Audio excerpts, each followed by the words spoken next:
parang meron pang wall na i-express pa ng gusto yung feelings mo sa mas maraming tao.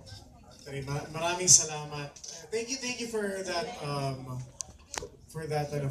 saying that. Lalo na rin kay Kuya Alan kanina yung every time that question po kasi na nabibring up, yung ini-explain ko lang po kasi talagang nag-iingat lang po talaga ako. And at the same time, yung wall po na sinasabi niyo, slowly babagsak po yun and I'm slowly sharing and I'm slowly letting people know how much love I feel for you. Promise yan, wala pong halong, wala pong, wala pong halo.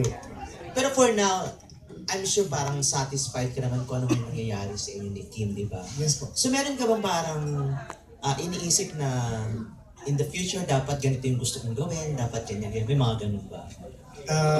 O para for Kim na sabihin or ipahayag or express yung sarili mo na mahal mo siya, hindi lang sa inyong dalawa o sa mga taong nakapaligid, kundi sa maraming tao na Oo naman, syempre, as much as possible. Pero yung sa sinabi niyo po, syempre po gusto ko pong i-share yan sa buong mundo. Hindi po ako mahihiya. Kaso lang po, hindi lang po ngayon. And ayoko naman po maging selfish, syempre. Sa lahat ng mga tao, gusto ko pong ipagsigawan sa buong mundo. Pero hindi lang po talaga.